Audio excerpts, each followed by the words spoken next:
할렐루야. 우리 다 함께 사도신경 말씀으로 새로 기도회를 시작하도록 하겠습니다. 나는 전능하신 아버지 하나님 천지의 창조주를 믿습니다. 나는 그의 유일하신 아들 우리 주 예수 그리스도를 믿습니다. 그는 성령으로 잉태되어 동정녀 마리아에게서 나시고 본디아 빌라도에게 고난을 받아 십자가에 못 박혀 죽으시고 장사된 지 사흘 만에 죽은 자 가운데서 다시 살아나셨으며 하늘에 오르시어 전능하신 아버지 하나님 우편에 앉아 계시다가 거기로부터 살아있는 자와 죽은 자를 심판하러 오십니다. 나는 성령을 믿으며 거룩한 공교회와 성도의 교제와 죄를 용서받는 것과 몸의 부활과 영생을 믿습니다. 아멘. 아멘. 우리 함께 찬송가 539장 주 예수께 조용히 나가 이렇게 찬양하도록 하겠습니다. 찬송가 539장 주 예수께 조용히 나가입니다.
오시는 주님 그 은혜를 베푸시리.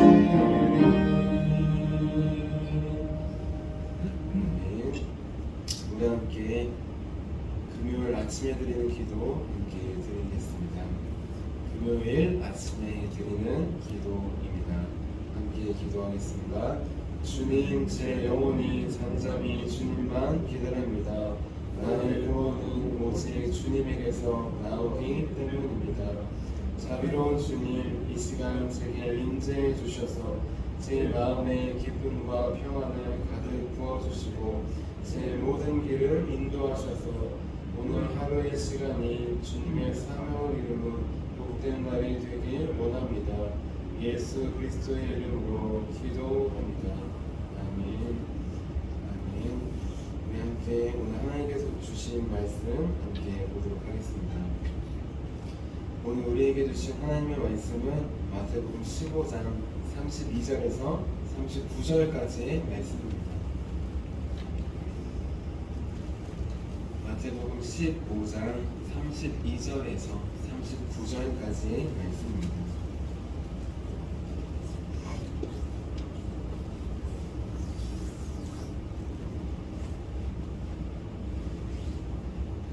이 32절에서 39절까지 오랜만에 한 절씩 교독하고 마지막 39절 같이 읽도록 하겠습니다. 예수께서 제자들을 불러 이르시되 내가 우리를 불쌍히 여기노라. 그들이 나와 함께 있은지 이미 사흘이네 먹을 것이 없도다. 길에서 기증할까 하여 굶겨 보내지 못하겠노라.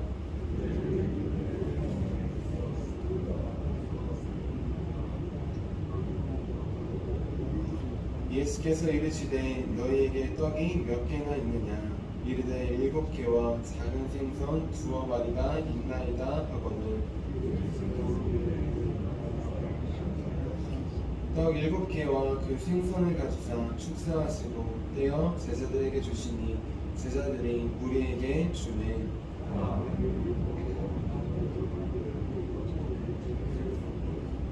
먹은 자는 여자와 어린이 외에 4,000명이었더라. 예수께서 무리를 흩어 보내시고 배에 오르사 마가단 지경으로 가시니라. 아멘. 아멘. 잘 기도하도록 하겠습니다.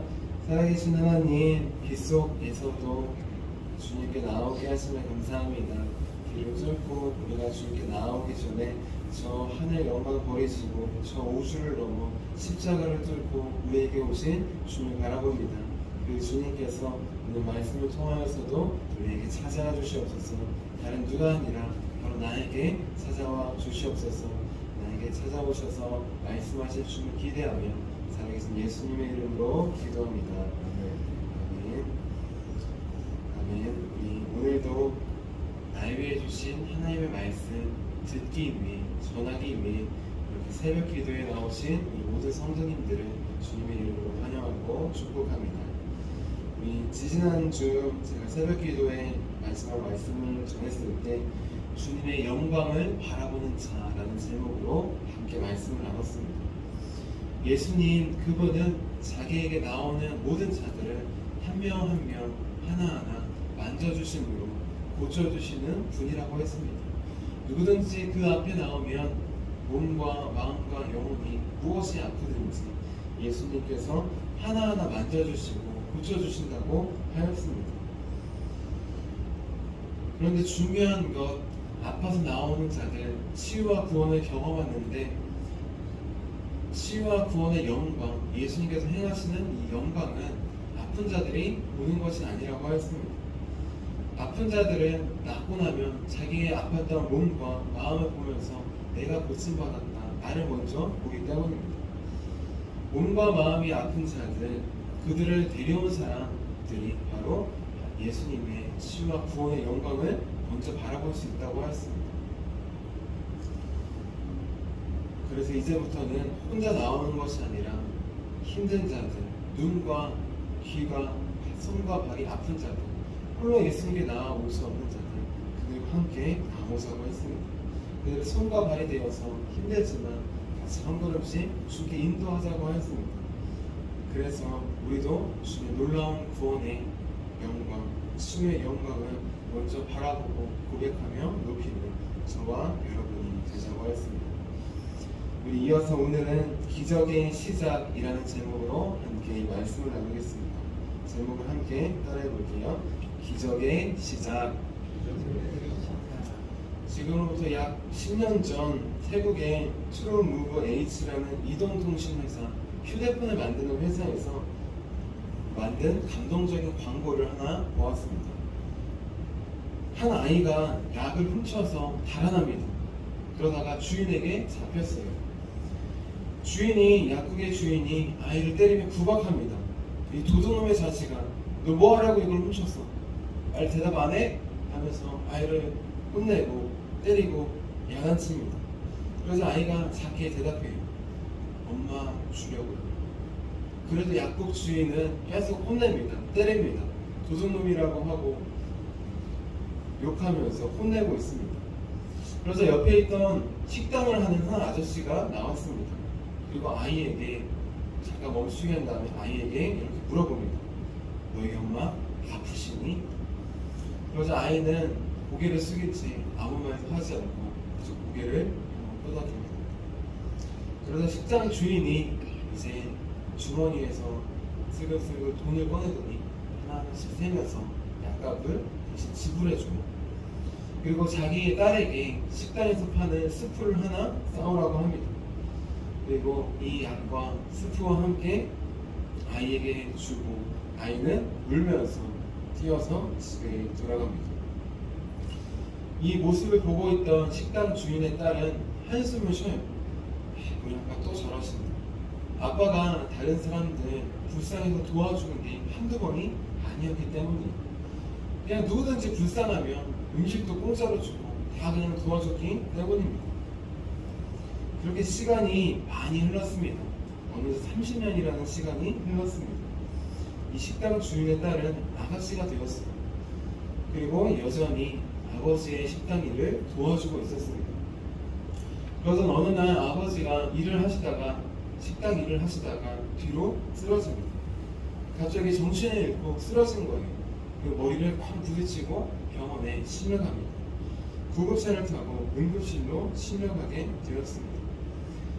병원에서 머리를 다쳐서 위험하지만 수술을 하면 살릴 수 있다고 해서 급히 수술을 했습니다. 그렇게 수술을 하고 간신히 생명은 건질 수 있었어요.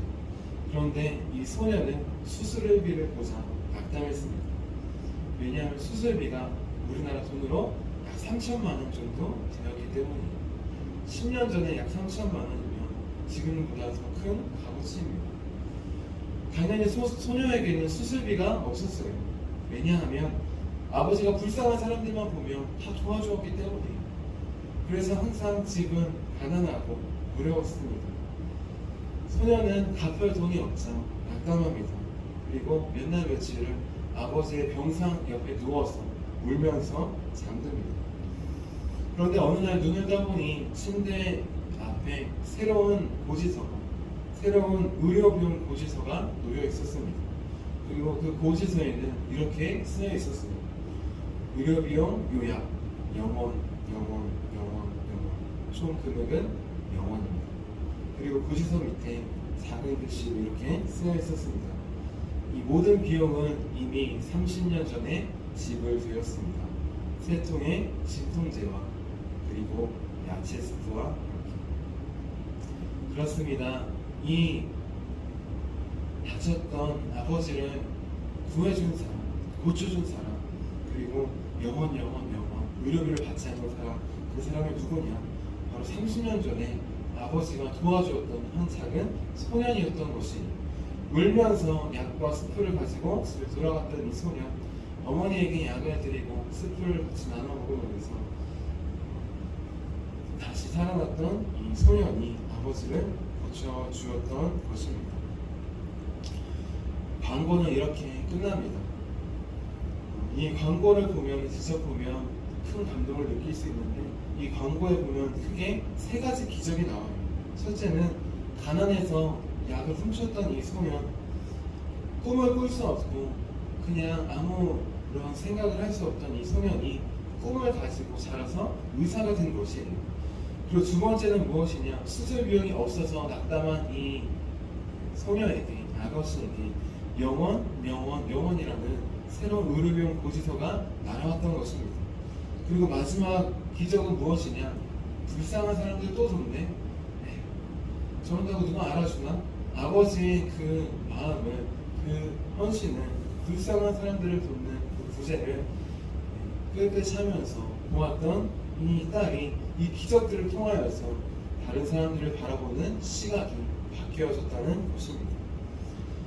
그렇다면 대체 이러한 기적들은 어디서부터 시작되었던 것일까요? 이 기적들의 시작은 바로 이 아저씨부터, 이 소녀의 아버지로부터 시작됩니다. 이 아버지의 마음에서부터 시작돼요.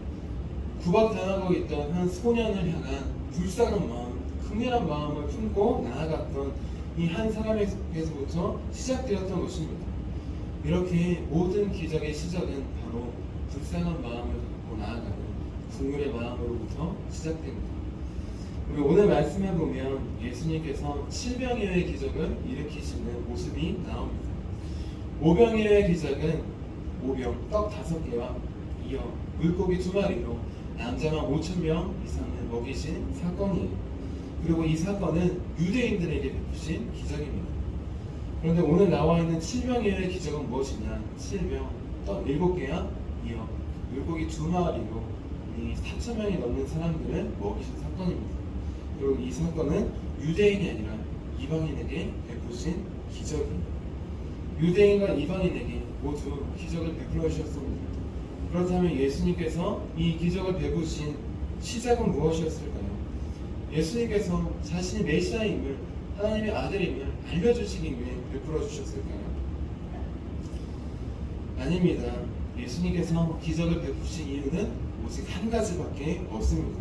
그 기적의 시작은 언제나 다른 사람들을 불쌍히 여기는 긍휼의 마음입니다. 우리 오늘 말씀인 마태복음 15장 32절 말씀을 함께 읽도록 하겠습니다. 32절입니다. 시작. 예수께서 제자들을 불러 이르시되 내가 무리를 불쌍히 여기노라. 그들이 나와 함께 있은지 이미 사흘임에 먹을 것이 없도다. 길에서 기진할까 하여 굶겨 보내지 못하겠노라. 아멘. 사람들은 기적 자체를 보기 위해 기적을 요구합니다. 바리새인들 놀라운 기적을 한번 보기 원합니다. 한번 보여주세요. 그렇게 예수님을 향해 기적을 보기 위해 기적을 행해달라고 요구했습니다. 기적을 보여주면 메시아로 인정할게요 라는 식으로 예수님을 시험하기 위해서 기적을 요구했습니다. 하지만 예수님은 절대 이러한 식으로는 기적을 일으키시지 않습니다. 예수님의 기적의 시작은 항상 언제나 다른 사람들을 불쌍히 여기는 긍휼의 마음에서부터 시작되기 때문이에요. 바리새인들처럼 모든 것을 가진 사람들, 그 사람들에게가 아니라 아무것도 가지지 못한 사람들, 그 사람들에게 예수님은 나아갔습니다. 그리고 그들에게 기적을 베풀어 주시는 것이에요. 사도행전 3장에 보면 베드로가 성전 미문에 날마다 앉아있는 안진뱅이를 고쳐주는 기적의 장면이 나옵니다. 베드로가 대체 왜 이 앉아있는 분, 못 일어나는 분을 고쳐주었을까요? 이분을 고쳐주면 내가 위대한 사도라고 인정받을 수 있으니까 고쳐주었을까요? 이분을 고쳐주면 예수님이 영광받아서 전도도 잘 되고 교회도 잘 나오고 많은 사람들이 구원을 얻기 때문에 그래서 고쳐준 것일까요?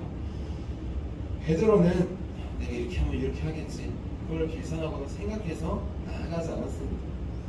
베드로가 이 앉은 뱅이에게 나아가서 그의 손을 잡고 일으켜 준 것, 기적을 하는 예수님께서 베풀어서 그를 구원해 준 것, 가장 기본적인 이유는 무엇이냐? 그 사람을 불쌍히 여기는 긍휼의 마음이 있었기 때문이에요. 예수님께서 주신 긍휼의 마음이 있었기 때문에 다가갈 수 있었던 것입니다. 그렇게 날마다 매일매일 보았던 사람이 있지만 그때에는 긍휼의 마음이 부족했지만 예수님께서 그 마음을 넘치도록 부어주시자 그들은 가지 않을 수 없었습니다. 가서 주님의 마음으로 그 사람을 일으켜 준 것입니다. 그것이 바로 기적의 시작입니다. 그것이 바로 기적이 일어났던 이유입니다. 사도행전 20장에 보면 사도 바울이 유두고라는 청년을 살려준 기적의 모습이 나옵니다. 사도 바울이 드로아라는 지역에 있을 때 밤새도록 하나님의 말씀을 전해요.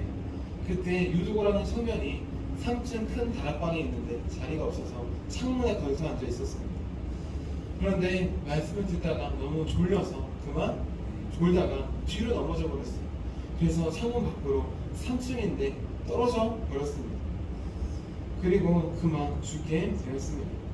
그래서 사도 바울이 내려가서 청년을 껴안습니다. 그리고 사람들에게 이렇게 말합니다. 떠들지 말라. 죽은 것이 아니라 생명이 그에게 있습니다. 이 청년은 분명히 죽었어요. 왜냐하면 사도행전을 기록한 누가가 의사였기 때문이에요. 그리고 이 청년은 분명히 죽었다라고 고백했기 때문입니다. 하지만 사도 바울은 죽지 않았다고 말합니다. 과연 어떻게 된 것일까요? 그것은 사도 바울이 죽은 이 청년을 붙잡고 껴안고 안으면서 불쌍한 마음, 긍휼한 마음으로 하나님께 기도했기 때문입니다. 이 청년을 살려달라고 하나님의 말씀을 듣다가 죽은 청년 살려주셔서 이 청년을 하나님의 일꾼으로 써달라고 또 기적을 베풀어달라고 불쌍한 마음으로 나아가고 기도했기 때문입니다. 모든 기적의 시작은 긍휼의 마음에서부터 시작됩니다.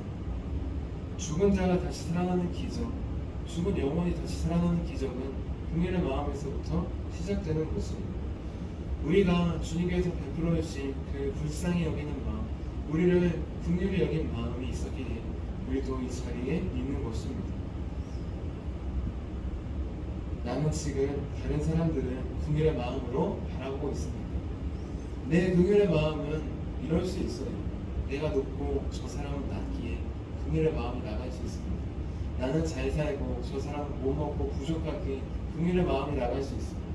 이런 마음 아니라 하나님의 긍휼의 마음, 그 마음으로 우리는 사람들을 바라봐야 됩니다. 나보다 잘 살고 부자인 것 같지만 영원히 궁핍한 그들도 우리는 긍휼의 마음으로 바라볼 수 있어야 합니다. 우리가 먼저 긍휼의 마음으로 나아갈 때 기적이 시작됩니다. 우리가 먼저 우리를 불쌍히 여기며 3일 동안 먹지 못해서 갈급한 심령으로 주님께 나아갈 때 우리가 먼저 주님의 긍휼의 마음을 받을 수 있습니다. 우리는 그 주님의 마음을 먼저 받고 나아가야 합니다. 그렇지 않으면 나의 긍휼의 마음으로는 그냥 가난한 자들, 불쌍한 자들에게만 긍휼의 마음이 나올 수밖에 없어요. 잘 먹고 잘 사는 자들, 나보다 나으니까 저 사람들은 괜찮지, 이런 마음이 들 수밖에 없습니다.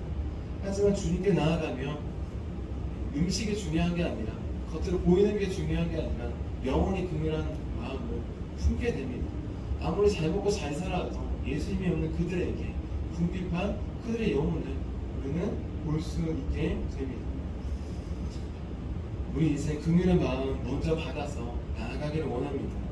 예수님은 항상 긍휼의 마음을 주시고 사람들을 먹이시고 끝나는 것이 아니라 그들을 보내줘요. 우리 오늘 말씀 15장 39절을 함께 보도록 하겠습니다. 39절입니다. 같이 읽겠습니다. 시작. 예수께서 무리를 흩어 보내시고 배에 오르사 마가단 지경으로 가시니라. 아멘. 내가 먼저 긍휼의 마음, 불쌍한 마음으로 나아가는 것 아니에요. 그러면 한계가 있습니다. 긍휼한 사람만, 겉으로 보이는 사람만 보게 됩니다. 우리는 먼저 내가 긍휼한 사람임을 기억해야 됩니다. 3일 동안 배가 고파서 주님께 나아갔던 것처럼, 그럼에도 주님을 떠나지 않았던 것처럼 갈급한 심령으로, 말씀에 갈급한 심령으로 나아갈 때 우리는 그 생명수를 받을 수 있습니다. 그리고 우리는 받은 생명을 가지고 나아갈 수 있습니다. 갈급한 마음으로 우리가 먼저 주님께 나아가기를 바랍니다. 그래서 우리 7명여의 기적을 통하여서 주님의 놀라운 기적을 바라보고 또 몸과 마음을 체험받았던 것처럼 주님의 말씀으로 우리 영혼이 먼저 체험받기를 원합니다. 그래서 긍휼의 마음, 그 마음을 받아서 우리가 있는 곳 그들에게 나아가 우리를 통하여서도 영혼이 살아나는 예수님의 기적의 역사가 시작되기를 주님의 이름으로 축원합니다. 자, 기도하도록 하겠습니다. 살아계신 주님, 긍휼한 마음으로 우리를 먼저 바라봐 주시옵소서. 주님께 나아온 자들, 굶어서 기진한 자들에게 불쌍한 마음을 가지고 다가가셨던 것처럼 그들에게 7명 이하의 기적으로 놀랍게 배부르게 먹이신 것처럼 갈급한 마음으로 주님 앞에 나아갑니다. 먹을 것이 없어서 갈급한 것을 넘어서 영혼이 굶주린 마음으로 주 말씀을 듣기 원하는 마음으로 나아갑니다. 우리를 불쌍히 여겨주시고 긍휼히 여겨주셔서 한 명도 거저 보내지 않고 풍성하게 먹고 남음이 있게 보내신 것처럼 우리 영혼에도 우리 가정에도 부족하지 않고 풍성한 주의 말씀으로 생명으로 채워주시옵소서. 그 말씀 가지고 나아가기 원합니다. 그 긍휼의 마음과 사랑 가지고 나아가기 원합니다. 그래서 배고프고 헐벗은 자들, 영적으로 배고프고 주를 모르는 자들, 그 자들에게 긍휼의 마음으로 나아갈 수 있도록 그들의 마음에, 삶에, 가정에 긍휼의 마음으로 들어갈 수 있도록 도와주시옵소서. 그래서 우리를 통하여서도 주의 놀라운 7명여의 기적이 영혼이 살아나고 주님 앞에 나오는 놀라운 기적이 시작되는 우리 모두의 삶이 될 수 있도록 인도하여 주시옵소서. 항상 불쌍하고 긍휼한 마음으로 우리를 바라봐 주시고 우리에게 찾아와 주시는 살아계신 예수님의 이름으로 기도합니다. 아멘. 우리 함께 주기도문하도록 하겠습니다. 하늘에 계신 우리 아버지, 아버지의 이름을 거룩하게 하시며 아버지의 나라가 오게 하시며 아버지의 뜻이 하늘에서와 같이 땅에서도 이루어지게 하소서. 오늘 우리에게 일용할 양식을 주시고 우리가 우리에게 잘못한 사람을 용서해 준 것 같이 우리의 죄를 용서해 주시고 우리를 시험에 빠지지 않게 하시고 악에서 구하소서. 나라와 권능과 영광이 영원히 아버지의 것입니다. 아멘. 아멘. 우리 함께 치유 능력을 위해서 이제 기도하도록 하겠습니다. 우리 함께 치유 능력을 위해서 기도해 주시고 호주에서 오신 선교팀이 어제 우리 교회에 오셨고 오늘 마지막 강화 일정을 나아갑니다. 팀들 가운데 주님께서 강화의 우리 나라에 베풀어 주신 주님의 기적의 은혜를 경험하고 호주 땅 가운데 전파할 수 있도록 기도해 주시기를 바랍니다. 그리고 박종호 장로님이 소천하셨습니다. 오늘도 예배를 갈 텐데 못 가신 분들은 함께 참여해 주셔서 함께 위로해 주시고 긍휼한 마음으로 우리 가족들을 위해서 기도해 주시기를 부탁드립니다. 우리 함께 치유의 능력을 위해서 기도하도록 하겠습니다. 하나님 아버지, 이순도 목사님과 조지의 사모님에게 건강과 성령의 능력을 주옵소서. 목사님께 치유의 능력으로 기름 부으사 손을 얹을 때마다 치유의 역사가 일어나게 하옵소서. 목사님께서 손을 얹을 때마다 치유하는 광선을 갈아사 모든 성도가 치유를 받게 하옵소서. 목사님께 사단과 마귀를 물리치는 영적 권세를 주셨으니 사용할 때마다 기적이 일어나게 하옵소서. 목사님께 신의 은사, 권위의 은사, 영분별의 은사, 기도의 은사를 풍성하게 주옵소서. 목사님의 기도를 통해 소견이 보며 안진뱅이가 걸으며 청각장애인이 들으며 암병들이 쏟아지며 에이즈 병균이 소멸되어 치유되며 악한 영들이 나가며 운동이가 깨끗함을 받으며 갇힌 자들이 자유함을 얻는 기적과 이적과 표적의 역사가 나타나게 하옵소서. 아멘. 아멘. 우리 함께 두 손 드시고 우리 예수님께 긍휼의 마음을 주시옵소서. 우리 주님의 마음을 주셔서 그 마음으로 나아갈 수 있도록 도와주시옵소서. 우리 주님의 이름 세 번 부르시고 간절히 기도하도록 하겠습니다. 주여